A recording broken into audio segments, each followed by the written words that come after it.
Good evening. My name is Leo Brandstatter. As the founding president of SINAI Schools, it is an honor and a privilege to speak to you tonight about Nathaniel's parents, Shelley and Ruvan Cohen.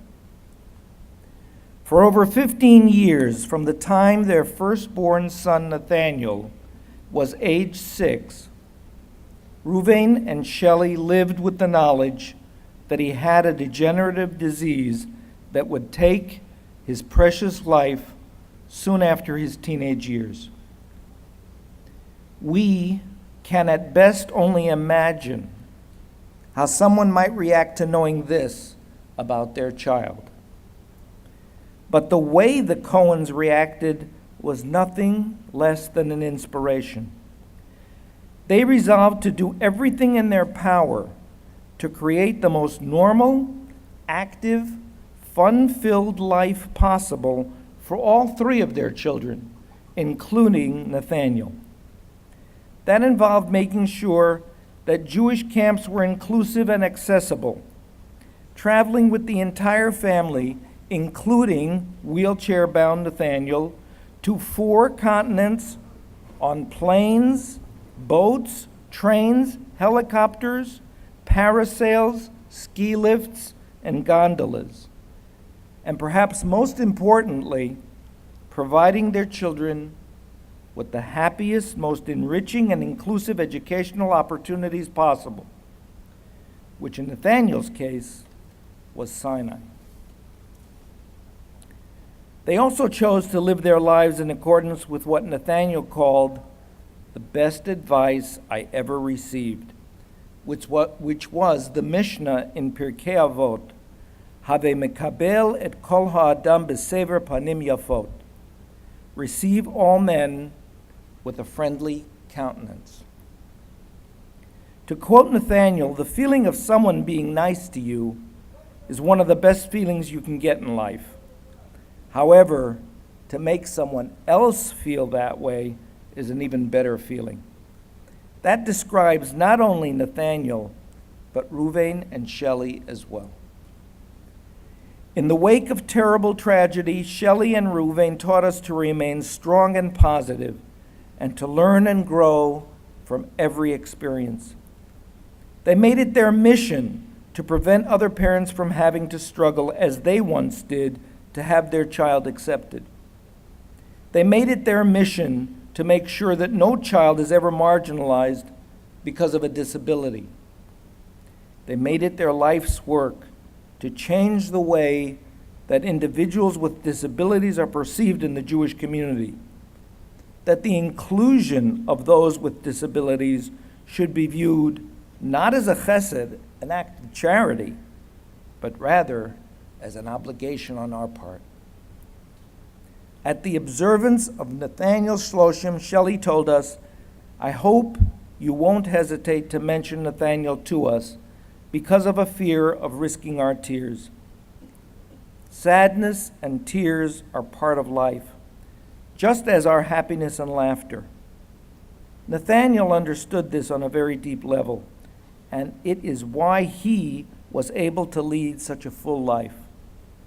In his honor and memory, let us try to do the same. Nathaniel Richmond Cohen, Naftali Tzvi ben Ruven Nachana Cohen v'Rachel Leah, Zichrono Livracha. His memory really is a blessing. And the Nathaniel Richmond Cohen Scholarship Fund, established by Shelley and Ruvan in their son's memory as part of this dinner campaign, will be a tangible blessing for the many children who will benefit from it for many years to come. Tonight, SINAI Schools pays tribute to 2 most remarkable and inspiring people. Shelley and Ruvan, won't you please join me on the stage?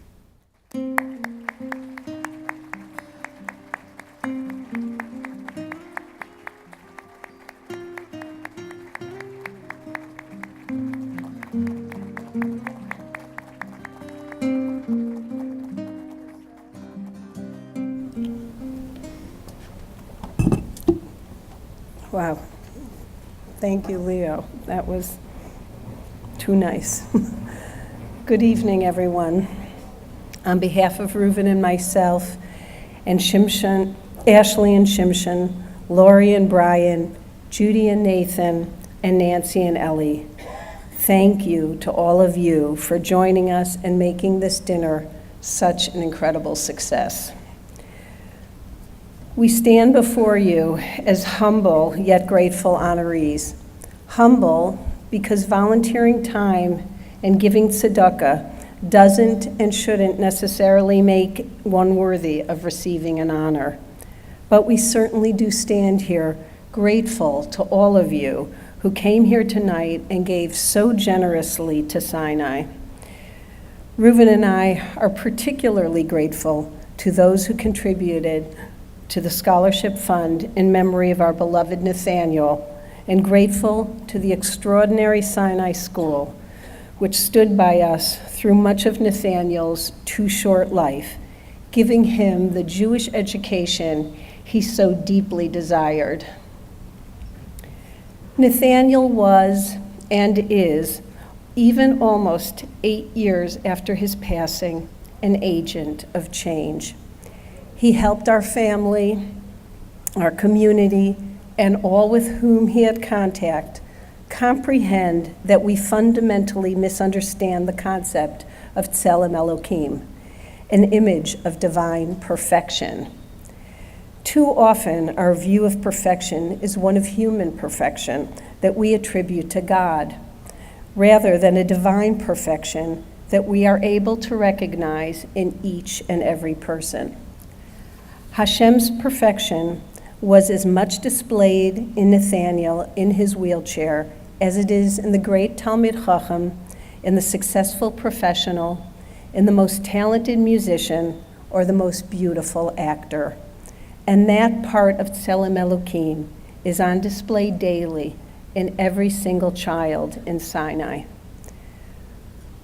When Hashem promises Avraham that he will become a great nation and a blessing to the world, it is written, Ki Yadativ, because I know that you will instruct your children in my ways, the ways of tzedakah umishpat, righteousness and justice. Ever since, the Jewish people have been tasked with promoting righteousness and justice in this world. It is a task that is never ending and always presented with new challenges. Often we triumph, and sometimes we do not. Perhaps the Jewish community has been perceptually disabled in its understanding of Hashem's perfection. We too often relegate the treatment of people with disabilities to the realm of chesed, of kindness, not of chiyuv, of obligation.